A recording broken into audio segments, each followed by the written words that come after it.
माननीय मन्त्रीज्यूको नाम थर श्री सुधा गौतम स्वास्थ्य तथा जनसङ्ख्या मन्त्रालय, श्री बब्लु गुप्ता युवा तथा खेलकुद मन्त्रालय।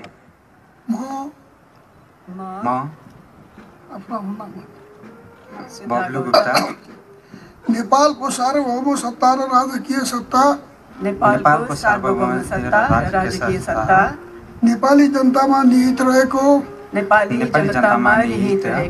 नेपालको संविधान प्रति पूर्ण वफादार रही सत्यनिष्ठापूर्वक प्रतिज्ञा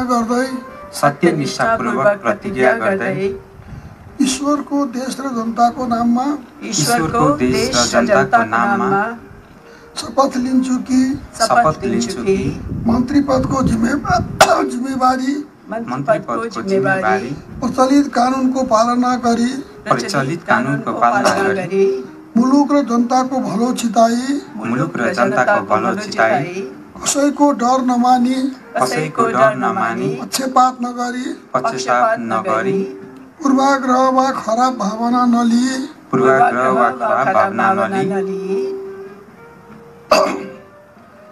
ईमानदारीका साथ वहन गर्नेछु। आफ्नो कर्तव्य पालनाको सिलसिलामा आफूलाई जानकारीमा आएको कुरा म पदमा बहाल रहँदा वा नरहँदा जुनसुकै अवस्थामा पनि प्रचलित कानुनको पालना गर्दा बाहेक अरू अवस्थामा कुनै किसिमबाट पनि प्रकट वा संकेत गर्ने छैन। आफ्नो आसनमा रही शपथ पत्रमा हस्ताक्षर गर्नका लागि हार्दिक अनुरोध गर्दछु।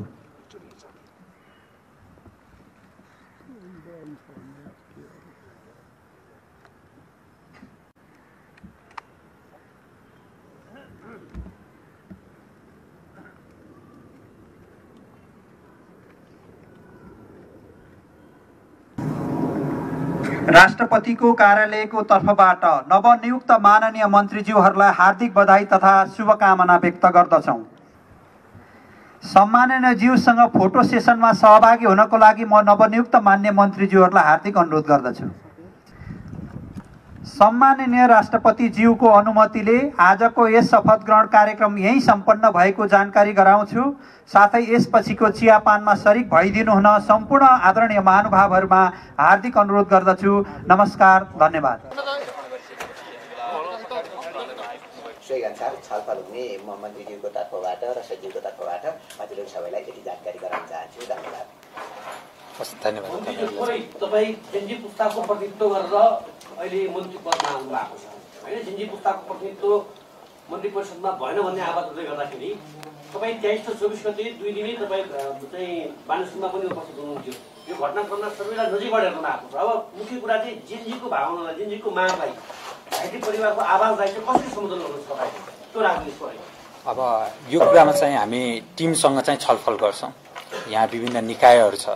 अब यहाँनिर हाम्रो युवाको जुन मागको कुराहरू छ र युवाको कुराहरूलाई चाहिँ आजसम्म राष्ट्रले नसमेट्दै गर्दाखेरि हामी चाहिँ विभिन्न त्यो कुराहरू चाहिँ उत्पन्न समाजमा चाहिँ भइराखेको थियो। त्यो कुराहरूलाई चाहिँ अब कसरी एउटा ठाउँमा चाहिँ लिएर आउने र त्यसलाई चाहिँ इम्प्लिमेन्टेसन तर्फ पनि चाहिँ हामी यो युवा मन्त्रालयको तर्फबाट चाहिँ कसरी यसलाई अगाडि बढाउने भन्ने विषयमा चाहिँ हामी छलफल गर्छौँ र के कुरा हुन्छ हामी पहिला चाहिँ कामै गरौँ। काम गरिसकेपछि त्यो निर्णयहरू चाहिँ हामी तपाईँको अगाडि चाहिँ प्रस्तुत गर्ने नै छौँ। त्यसको लागि चाहिँ तपाईँहरूले कृपया हामीलाई पनि समय दिनु होला।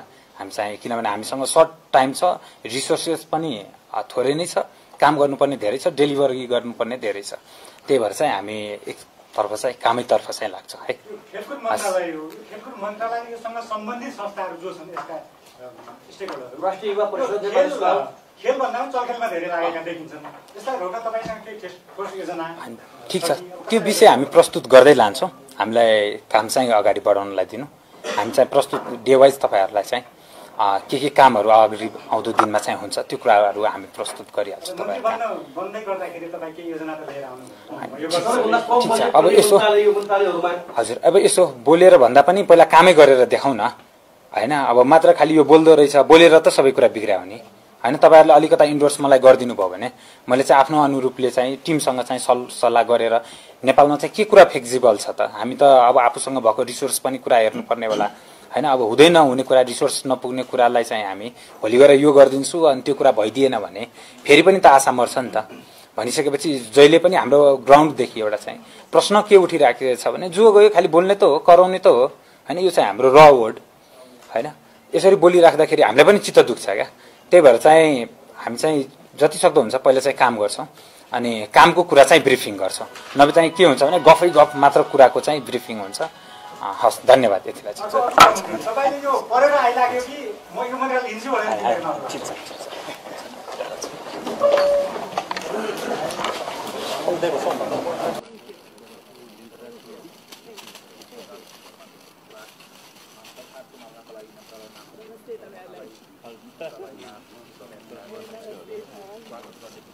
कार्यक्रमको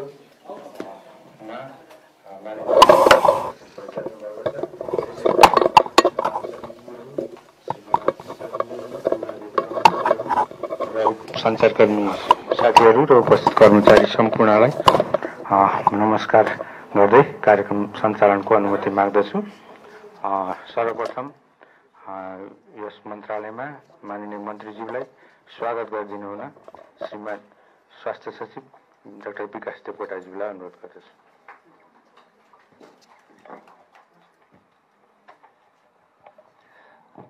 माननीय मन्त्रीज्यू, श्रीमान सचिवज्यू, उपस्थित सम्पूर्ण मिडियाकर्मी, सञ्चारकर्मी, पत्रकार साथीहरू, मन्त्रालय र अन्तर्गतका निकायका सम्पूर्ण साथीहरू सबैलाई नमस्कार। पहिला त आज हामीले स्वास्थ्य तथा जनसङ्ख्या मन्त्रालयमा माननीय मन्त्रीज्यूलाई पाएका छौँ। माननीय मन्त्रीज्यू, यो मन्त्रालयको लागि कुनै नौलो नाम होइन। पूर्व स्वास्थ्य सचिवको रूपमा सफल कार्यकाल बिताएर धेरै कुराहरूको अनुभव सँगालिसक्नु भएको व्यक्तित्वलाई आज हामीले मन्त्रीको रूपमा पाउँदा हर्षित छौँ। यो अहिलेको परिस्थितिमा सही दिशा लानलाई माननीय मन्त्रीज्यूको पहल हुनेछ। हामी त्यसमा सम्पूर्ण कर्मचारीको तर्फबाट साथ दिने प्रतिबद्धता व्यक्त गर्दछु र माननीय मन्त्रीज्यूलाई मन्त्रालयमा एकदमै हार्दिक स्वागत छ। सफल कार्यकालको शुभकामना व्यक्त गर्दछु। अहिले हामी यो अस्थायी रूपमा नेपाल स्वास्थ्य अनुसन्धान परिषदको भवनमा बाट काम गरिरहेका छौँ। आशा छ छिटै हामी अब आफ्नो भवनबाट पनि कार्य सञ्चालन गर्न सफल हुनेछौँ। माननीय मन्त्रीज्यूको यसमा पनि पहल हुनेछ भन्ने हामीलाई विश्वास छ। सबै कर्मचारीहरूको उच्च मनोबल छ। हामी हरेक पाइलामा देशलाई निकास लगाउनको निम्ति, स्वास्थ्यलाई अझ बढी प्रभावकारी रूपमा सञ्चालन गर्नको निम्ति स्वास्थ्य सेवामा ठुलो सफलता वा ठुलो चाहिँ माननीय मन्त्रीज्यूको योगदान रहनेछ। हामी सबै एक ढिक्का भएर काम गर्नेछौँ भन्ने प्रतिबद्धता व्यक्त गर्दै पुनः हार्दिक स्वागत गर्दछु। धन्यवाद। धन्यवाद श्रीमान सचिवज्यू। यसै गरी माननीय मन्त्रीज्यूलाई स्वागत गरिदिनु हुन श्रीमान सचिव दिल्लीराम शर्माज्यूलाई अनुरोध गर्छु। नमस्कार। माननीय मन्त्रीज्यू, श्रीमान सचिवज्यू, श्रीमान अतिरिक्त सचिवहरू, विभागीय प्रमुखज्यूहरू, महाशाखा प्रमुखज्यूहरू, शाखा प्रमुखज्यूहरू, पत्रकारज्यूहरू र उपस्थित सम्पूर्ण राष्ट्रसेवक कर्मचारी साथीहरू, सर्वप्रथम आज माननीय मन्त्रीज्यूलाई हार्दिक स्वागत गर्न चाहन्छु। आज हामी स्वास्थ्य मन्त्रालय र अन्तर्गत कार्यालय कार्यरत सम्पूर्ण राष्ट्रसेवक कर्मचारीहरू अत्यन्तै हर्षित छौँ, खुसी छौँ। यस मानेमा कि यो स्वास्थ्य क्षेत्रमा विगतमा लामो अनुभव, यो विज्ञता, दक्षता भएको एउटा असल कुशल नेतृत्वलाई हामीले पाएका छौँ। यस अवसरमा म सम्पूर्ण राष्ट्रसेवक कर्मचारीको तर्फबाट माननीय मन्त्रीज्यूलाई मन्त्रालयमा हार्दिक स्वागत गर्दछु र माननीय मन्त्रीज्यूको कार्यकालको पूर्ण सफलताको लागि हार्दिक कामना गर्दछु। माननीय मन्त्रीज्यू, हजुर अब स्वास्थ्य क्षेत्रमा यसका चाहिँ सम्पूर्ण नीतिदेखि योजना, कार्यक्रम, यसका चाहिँ आयामहरू, डाइमेन्सनहरू हजुरलाई धेरै अवगत नै छ। न्यू डाइमेन्सनमा यो पछिल्लो समय सङ्घीयतामा गइसकेपछि स्वास्थ्य क्षेत्रका कार्य जिम्मेवारीहरू प्रदेश र स्थानीय तहमा धेरै हस्तान्तरण भइसकेका छौँ। त्यही अनुरूप हामीले नीति योजना कार्यक्रमहरू अगाडि सारेका छौँ र माननीय मन्त्रीज्यूलाई हामीले समयबद्ध हजुरको टाइम दिएर एउटा व्यापक रूपमा एउटा ब्रिफिङ गर्नेछौँ। म यति निवेदन गर्न चाहन्छु र माननीय मन्त्रीज्यूलाई मन्त्रालयमा पुनः म लगायत सम्पूर्ण हाम्रो राष्ट्रसेवक कर्मचारी साथीहरूको तर्फबाट हार्दिक स्वागत गर्दछु र हजुरको कार्यकाललाई ऐतिहासिक उदाहरणीय र one of the best performer मन्त्रालयको रूपमा काम गर्नको लागि हामी सदैव हजुरको साथ सहयोग र समर्पण भावका रूपमा काम गर्ने प्रतिबद्धता व्यक्त गर्न चाहन्छु र माननीय मन्त्रीलाई पुनः स्वागत गर्दै अहिलेको लागि म बिदाईको लागि यति निवेदन गर्दछु। धन्यवाद, नमस्कार। धन्यवाद श्रीमान सचिवज्यू।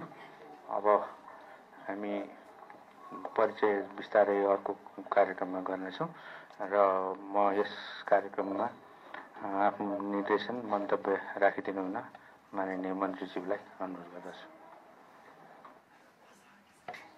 धन्यवाद। श्रीमान सचिवज्यूहरू, अतिरिक्त सचिवज्यूहरू, सहसचिवज्यूहरू, विभिन्न विभागीय प्रमुखहरू, यहाँ उपस्थित सम्पूर्ण कर्मचारी मित्रहरू र मेरो आधा अङ्ग मेरो श्रीमान डाक्टर विजय शर्मा समेत यहाँ हुनुहुन्छ। उहाँलाई पनि म सम्बोधन गरी आज नागरिक सरकारको यस्तो जटिल अवस्थामा बनेको मन्त्रीको रूपमा यहाँहरू समक्ष आउन पाउँदाखेरि म एकदम हर्षित छु र म चाहिँ यहाँलाई थाहा नै छ यो स्वास्थ्य तथा जनसङ्ख्या मन्त्रालयको एउटा परिवार हो। 32 वर्ष आफ्नो जीवनको उर्वर क्रियाशील सक्षम समय मैले यहाँ व्यतीत गरेको छु र तपाईँहरू पनि धेरैले व्यतीत गर्नुभएको छ र अहिले चाहिँ यो एकदमै जटिल परिस्थिति छ देशको।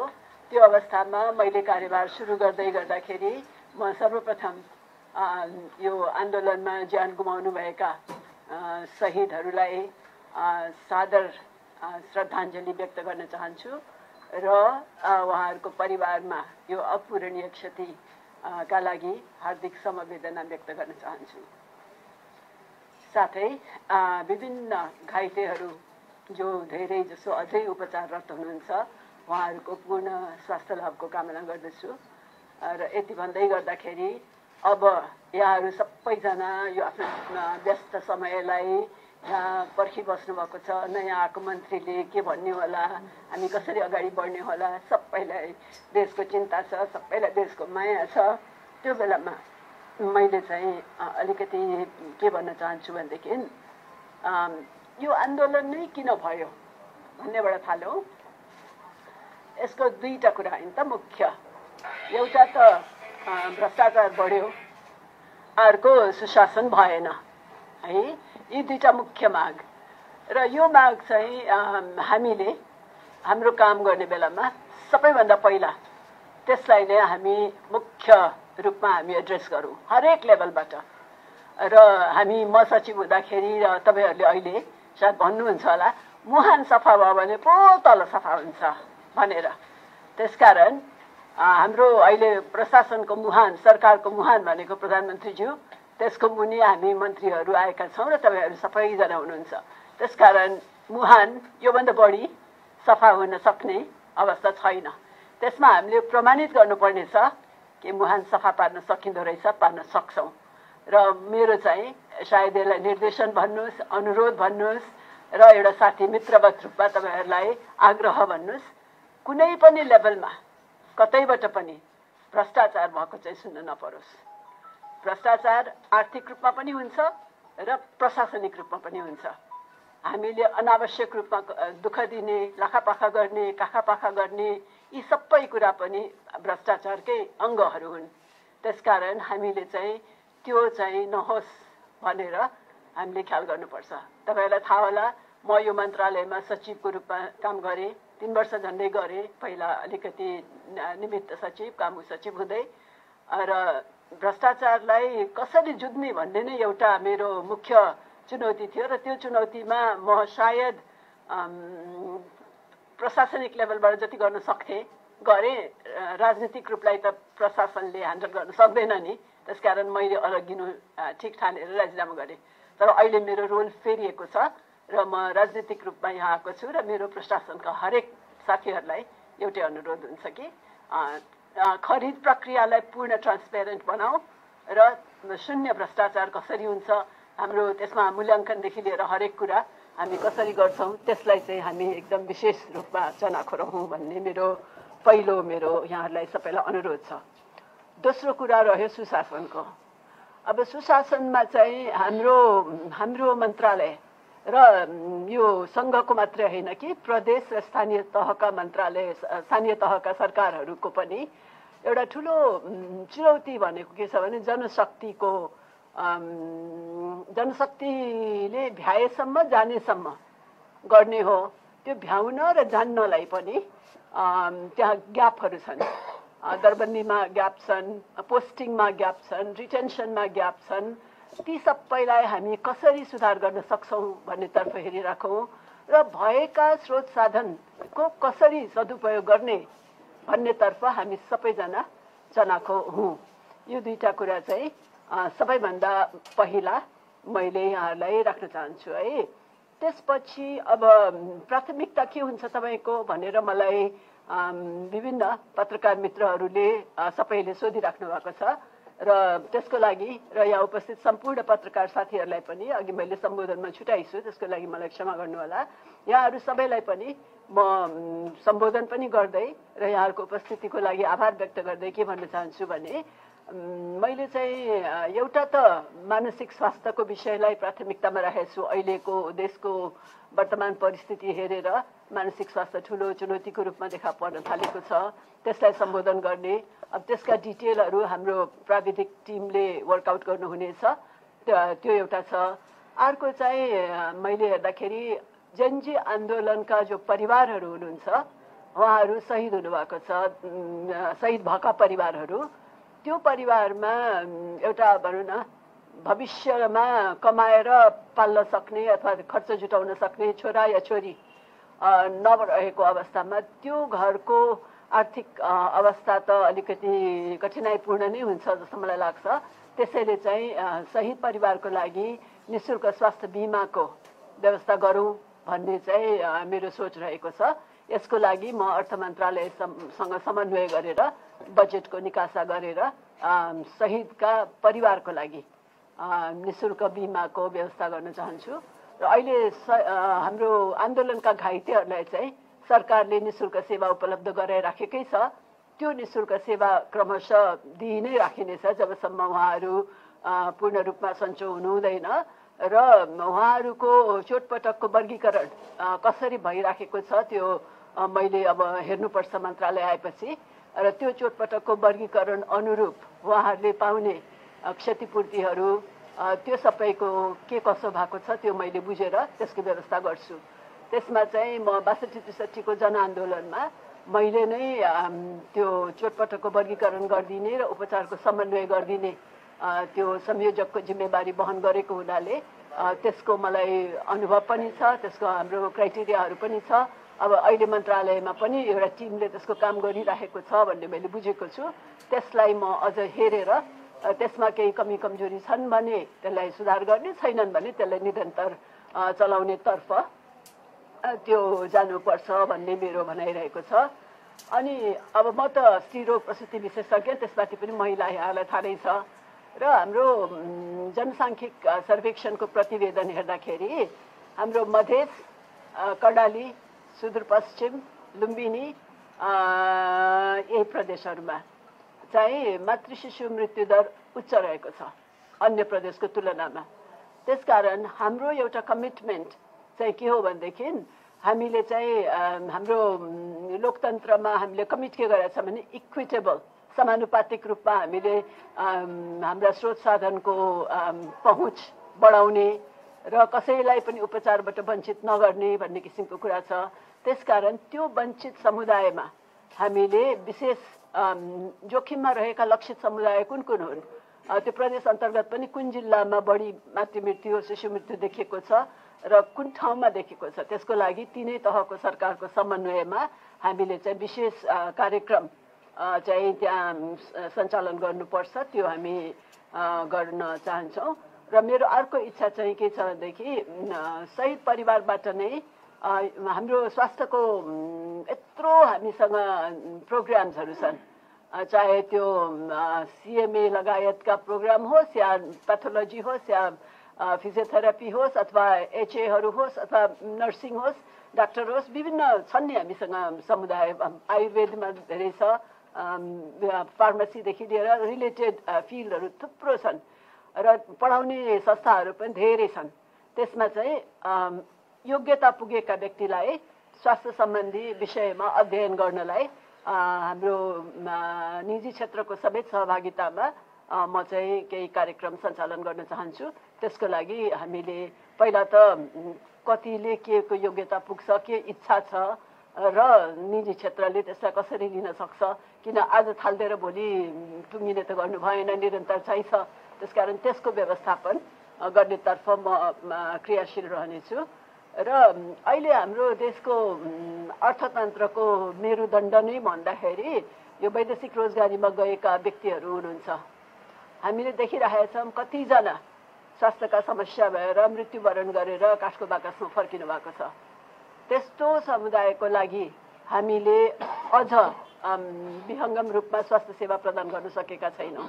अब स्वास्थ्यको जाने बेलामा उहाँहरूको चेकअप त हुन्छ, तर उहाँहरूलाई जुन किसिमको परामर्श चाहिन्छ, जुन किसिमको टेम्परेचरमा उहाँहरू काम गर्न जानुभएको छ र जुन किसिमका रोगहरू उहाँहरू जोखिममा हुनुहुन्छ, त्यसमा के गर्ने के नगर्ने कसरी गर्ने भन्ने कुरा चाहिँ त्यो उहाँहरूलाई अझ बढी ज्ञान दिनुपर्ने भन्ने मलाई लागेको छ। र त्यसको लागि मैले चाहिँ स्वास्थ्य तथा हाम्रो यो सूचना उहाँहरूलाई उपलब्ध गराउनलाई श्रम मन्त्रालय समेतको समन्वयमा उहाँको एक्जिट पोइन्ट जहाँबाट उहाँहरू बाहिरिनुहुन्छ ती पोइन्टमा मात्रै भए पनि अहिलेलाई त्यहाँ हामीले चाहिँ श्रम उसको लागि सूचनाको स्वास्थ्य सम्बन्धी सूचनाको व्यवस्था गर्ने भन्ने मेरो योजना छ। र हामीले सक्यौँ भने अब कति सकिन्छ सचिवज्यूहरूसँग मैले छलफल गर्नुपर्छ। हामीले सकिन्छ भनेदेखि चाहिँ परामर्श सेवा पनि उहाँहरूलाई केही समस्या भयो भने एटलिस्ट डिस्टेन्सबाट नि कल गरेर मलाई यस्तो यस्तो समस्या परेको छ, म के गरौँ भन्यो भने ल यसो गर्नुहोस् भनेर यहाँबाट उपचार दिन सक्ने। र हामीले तत्सम्बन्धी एम्बेसीहरूबाट त्यहाँका लोकल हेल्थ फेसिलिटिजहरू को छन्, कहाँ पुग्न सक्छ यिनीहरू एज अ फर्स्ट लाइन, त्यो पनि हामीले बुझेर उनीहरूलाई पनि हामीले सेवा दिने एउटा मैले सोचेको छु। त्यो गर्नु पर्ला। र बाँकी त अब हाम्रो जुन छ यो स्वास्थ्य क्षेत्रको रणनीति र कार्यनीति हामीले बनाएकै छौँ, Nepal health sector strategic plan, र हाम्रो वार्षिक कार्यक्रम बनिसकेका छ। अहिले त हाम्रो आधा भनौँ न आधा जसो हाम्रो आर्थिक वर्षको बिचमा छौँ हामी। त्यसले गर्दाखेरि ती कार्यक्रमहरू जुन भएका छन् ती धेरै जसो त निरन्तर नै हुन्छन्, किनभने ती आवश्यक कार्यक्रमहरू छन्, ती जानुपर्ने हुन्छ। त्यसभित्र कहाँ के कसो चुनौती छ र त्यसको सेवाको गुणस्तरमा सुधार गर्नुपर्ने अवस्थाहरू छन् भने ती अवस्थाहरूलाई हामी सुधार गर्नेछौँ। त्यो चाहिँ हामी गर्छौँ।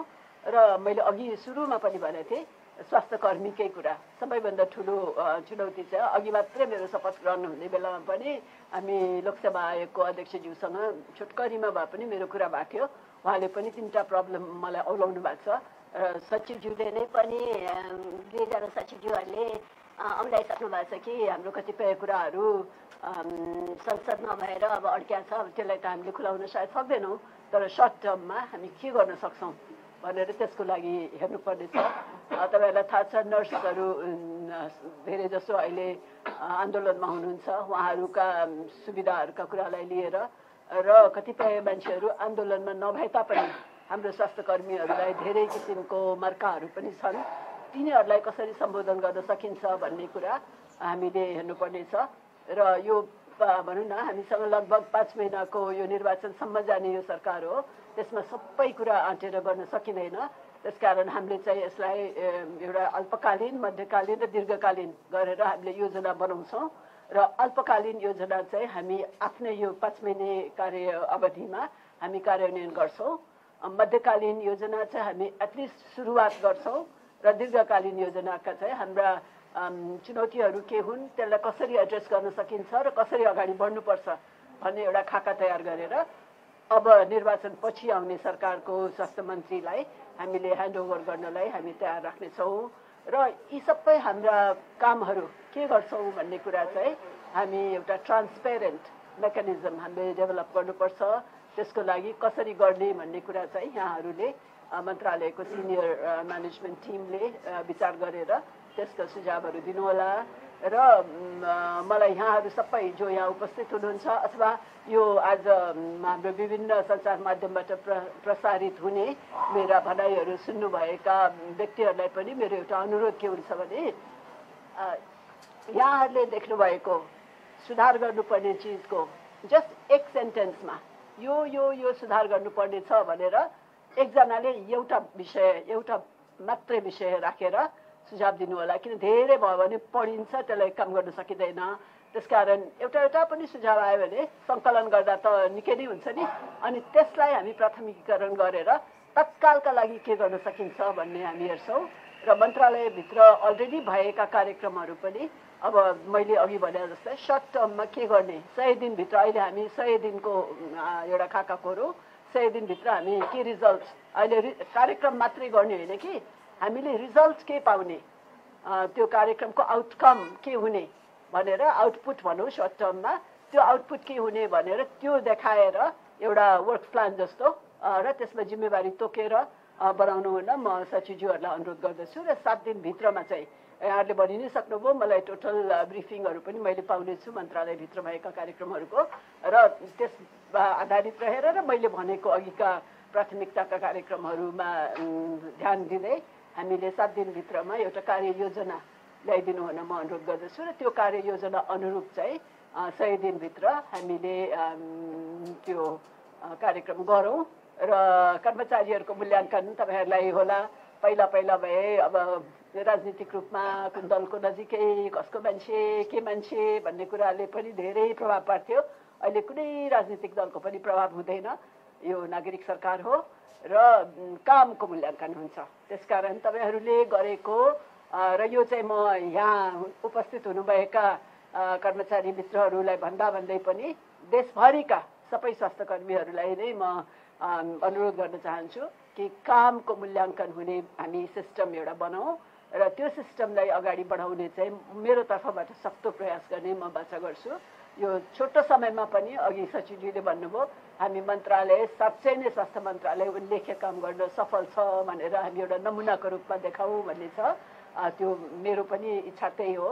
र यति भन्दै गर्दा मलाई चाहिँ आज हाम्रो पुराना कुराहरू पनि सम्झिनु मन लाग्यो। म अन्तमा आइसकेँ, अब मलाई भन्ने अरू कुरा मेरो तर्फबाट भन्ने कुरा बाँकी छैन, तर म आज सम्पूर्ण ती हाम्रा अग्रजहरूलाई पनि सम्झिन चाहन्छु र हामीले नेपालमा धेरै नकारात्मक भाष्य पनि निर्माण गरेका छौँ, तर धेरै नकारात्मक पनि छैन।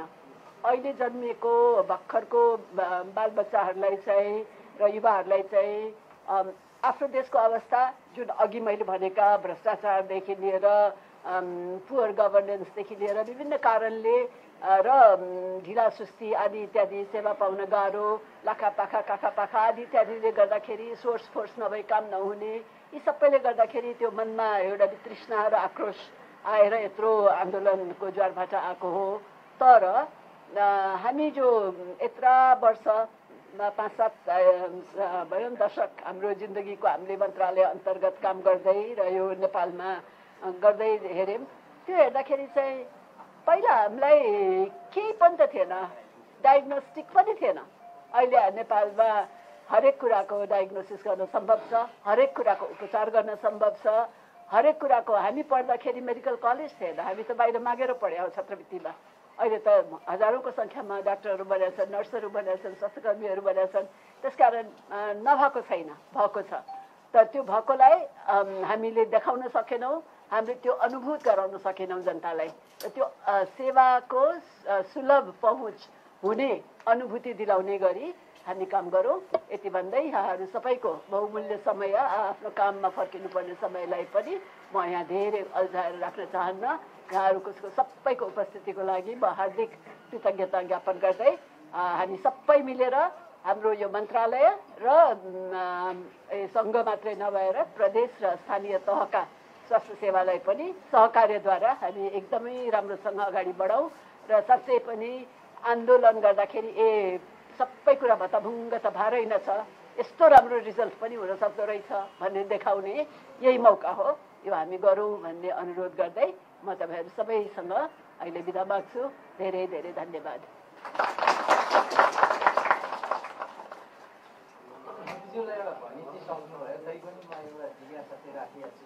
भन्नुहोस्। किनभने तपाईँ भ्रष्टाचार विरोधी आन्दोलनबाट त्यसैको जगमा टेकेर यहाँ आउनुभएको र भनिनै पनि सक्नु भएको छ तपाईँले, म खरिद लगायत विषयहरूमा चाहिँ म यसलाई नियन्त्रण गर्छु भनिसक्नु भएको छ र हामीले लामो समयदेखि स्वास्थ्य मन्त्रालय र मन्त्रालय अन्तर्गत हुने स्वास्थ्य संरचनाका खरिदका अनियमितता, अब त म भ्रष्टाचार पनि भन्न रुचाउँछु किनभने अदालत राज्यका निकायहरूले प्रमाणित गरेर अगाडि बढाइसकेको हुनाले मैले भ्रष्टाचारै भन्न शब्द अवलम्बिन्छ। मैले भ्रष्टाचार चाहिँ भइरहेछन्, विशेष गरी मेसिन औजार र स्वास्थ्य सामग्रीहरूको खरिदमा चरम भ्रष्टाचार छ। स्वास्थ्य मन्त्रालय अन्तर्गतका संरचनाहरू जुन हामीले सप्रमाण समाचार सम्प्रेषण गर्दै आएका छौँ विगत 5 वर्षदेखि, र त्यो सबै खरिदहरूमा हुने भ्रष्टाचारमा चाहिँ स्वास्थ्य मन्त्री र स्वास्थ्य सचिवहरू, डिजी र सम्बन्धित स्वास्थ्य संस्थाको सहमति र समन्वय बिना त्यो सम्भव हुने देखिँदैन। र त्यसलाई चाहिँ अब अहिले त तपाईँ अब आउने मात्र गर्नुहुन्न पक्कै पनि भन्ने विश्वास छ र नियन्त्रण गर्नु होला। र हिजो भएका भ्रष्टाचारहरू अनियमितताहरू जसलाई चाहिँ मन्त्रीले सचिवहरूले जिम्मेवारै नलिएको अवस्था थियो, त्यसलाई चाहिँ कसरी नियन्त्रण गर्नुहुन्छ? या पुराना फाइलहरू सबै जलिसकेका छैनन्, बाँकी छन्, केही प्रमाणहरू छन्, त्यहाँ तपाईँहरूको मन्त्रालयमा जलेका छन् भने हामीसँग पनि समाचारको रूपमा केही प्रमाणहरू छन्, त्यसलाई तपाईँले कसरी खोज्नुहुन्छ? मन्त्रीज्यू यहाँ जोड है, यो अहिले मन्त्रालयको चाहिँ आफ्नै भवन छैन, यहाँ चाहिँ एनएचआरसीको भवन नयाँ भवन भनेर बसेको छ, यो एकदम आगो छ। यस्तो अवस्थामा चाहिँ मन्त्रालयका दैनिक काम क्रियाकलापहरू चाहिँ कसरी हुन्छन्, अनि यो सिंहदरबारभित्र जाने कुराहरू पनि आइरहेको छ त्यो विषय। अनि अर्को चाहिँ अहिले यो प्राथमिकतामा राख्ने विषयहरू चाहिँ भन्नुभयो, अहिले नर्सहरू चाहिँ एकदम आन्दोलित छन् होइन। यो चाहिँ तत्काल चाहिँ यो सरकारी सरह चाहिँ प्राइभेट मेडिकल कलेजहरूले तलब सुविधा दिनुपर्छ भनेको छ र फेरि आन्दोलनको तयारी पनि छ, आन्दोलन भइरहेको छ। यो मुद्दा चाहिँ के हुन्छ? धन्यवाद। उहाँको भ्रष्टाचारको कुरामा भनौँ है त, स्वास्थ्यको उपकरण खरिदमा अनियमितता छ भन्ने कुरा त्यो जगजाहेरै कुरा हो, तर सबै सचिव भ्रष्टाचार हुन्छन् भन्ने पनि त्यो गलत भाष्य हो, त्यो नगर्नु होला। किनभने हामी कहाँ 2टा सचिवज्यूहरू यहीँ अगाडि हुनुहुन्छ, उहाँहरूकै अगाडि तपाईँहरूले ब्ल्याङ्केट रूपमा त्यस्तो भनिदिँदाखेरि त अनेस्टली काम गर्नेलाई मर्का पर्छ नि है। र म 3 वर्ष सचिव भएँ, सौभाग्यवश मेरो नाम त एक दिन पनि भ्रष्टाचारमा आएन। बरु कस्तै छुट्टी रहेछ भनेर के अरू कुरामा आयो होला, मिडियाबाजी गरे होला नि, त्यहाँ हाम्रो 2जना सचिवको बिचमा रिफ्ट भएर पनि थुप्रै मिडियाबाजी गरे, तर भ्रष्ट त कसैले पनि भनेन। त्यो नभने भएर सायद राज्यमा मन्त्री पनि हुन पाएँ होला। त्यसकारण हामी जेनरलाइज चाहिँ नगरौँ। त्यसमा अप्ठ्यारो चाहिँ कहाँनिर छ भनेदेखि म तपाईँलाई एउटा किस्सा नै भनौँ, यसलाई कथा जस्तो नभन्ठान्नु होला, यो सही कुरा हो। म प्रसुति गृहको निर्देशक हुँदाखेरि सचिव हुनुभन्दा अगाडि एउटा इक्विपमेन्ट किन्नु पर्यो होइन, अनि यहाँको उसले बिडर्सहरू हुन्छ नि, उनीहरूले बिडर्सहरूले रेट्सहरू हाले। अब मलाई थाहा छैन के पर्छ चाहिँ हाले, त्यसलाई नै हामीले ट्रु भन्ने न हो। अनि मैले तै पनि अलिकति चनाखो भएर मैले भने यस्तो उपकरण यो हो, टिचिङ हस्पिटलले खरिद गरेको थियो, वीर अस्पतालले खरिद गरेको थियो भनेर टिचिङमा वीरमा सोधी पठाइए। तपाईँहरूले के मूल्यमा खरिद गर्नुभएको थियो मलाई जानकारी दिनुहोस् न। जानकारी नै आएन है, कसैले जानकारी दिएन। त्यसपछि मैले त्यसको कम्पनीलाई नै डाइरेक्ट इमेल गरेर लगाएँ है, तपाईँको यसको मूल्य कति हो त्यहाँ मलाई दिनुहोस् न भनेर। कम्पनीले भन्छ, मेरो एजेन्टले भन्छ भनेन। अब त्यो कुर्सीमा बस्ने मैले अब कसको कुरा मान्ने त, मलाई त रेफरेन्सै भएन नि त। भनेपछि अब त्यो बोलकबोल गरेमा जसको कम छ त्यही गर्नु पर्यो। अब त्यही नै पनि त्यो कम्पनी अब बढाएर राखेको छ भने त म त भगवान होइन, कसै थाहा पाउनु होइन। त्यसरी पनि अनि मिडियाले हेर्दाखेरि त उहाँहरूको सोर्सले त्यो जस्तो अरू अस्पतालले किनेको अमाउन्ट अथवा बाहिर भनौँ न एक्चुअली कम्पनीले भनेको अमाउन्ट तपाईँहरूको एक्सेसमा होला, मलाई त्यति सूचना एक्सेस भएन भने भोलि आएर तपाईँहरूले त्यहाँ ला मिडियाले त यस्तो भ्रष्टाचार गरेछ भनेर भन्न सक्नुहुन्छ नि। त्यो गलत पनि होइन तपाईँहरूले हेर्दाखेरि, तर मैले हेर्दाखेरि त I did my best, what else could I do होइन भनेपछि म जस्तो त्यो सिचुएसनमा हाम्रो धेरै कर्मचारीहरू पनि पर्न सक्छन्। त्यसकारण हामीले चाहिँ सबैको कति एफर्ट लगाएर त्यो भ्रष्टाचार नहोस् भनेर त्यो एफर्ट्सको हामीले मूल्याङ्कन गर्ने हो र त्यसपछि रिजल्ट चाहिँ त कर्मण्येवाधिकारस्ते मा फलेषु कदाचन, हाम्रो कर्मको फल हामी भोग्छौँ। यदि हामीले त्यसमा ठग्या रहेछौँ भने त्यो ठगीको फल हामी भोग्छौँ, राम्रो गरेर रहेछौँ भने त्यसको रिवार्ड पनि हामी पाउँछौँ। त्यसकारण सबैलाई चाहिँ एउटै डालोमा चाहिँ नहाल्नु, त्यो मेरो अनुरोध छ। नर्सिङको बारेमा तपाईँले सोध्नुभयो, त्यो मैले अघि नै पनि मेरै सम्बोधनमा पनि भने त्यसलाई चाहिँ एड्रेस गर्नैपर्छ। तर के गर्ने कसो गर्ने अहिलेको के स्थिति छ भन्ने कुरा चाहिँ म सचिवज्यूहरूसँग बुझेर अनि उहाँहरूसँगै नर्सिङ एसोसिएसन, नर्सिङ काउन्सिल अनि प्राइभेट सेक्टर हस्पिटल्सहरू, यो एफएनहरू यिनीहरूसँग एकचोटि संवाद गरेर कहाँ के कसरी अल्झेको छ, किन यो इस्यु आइरहेको छ, धेरै दिन भयो उहाँहरू हडतालमा बस्नुभएको, त्यो मैले देखिरहेको छु। त्यो चाहिँ म बुझ्छु, बुझेपछि अनि म तपाईँहरूलाई भन्न सक्छु। अहिले यसै गर्छु भन्नु चाहिँ मैले सकिनँ, तर मैले अघि नै सुरुमै यसलाई प्रायोरिटीमै राखेर मैले भनि नै हालेँ, त्यो नर्सिङको आन्दोलनलाई चाहिँ हामीले सम्बोधन गर्नैपर्छ है। ठिक छ, ल थ्याङ्क यू। कार्यक्रम यही समापन भएको जानकारी गराउँदछु। धन्यवाद सहित कार्यक्रम समापन भएको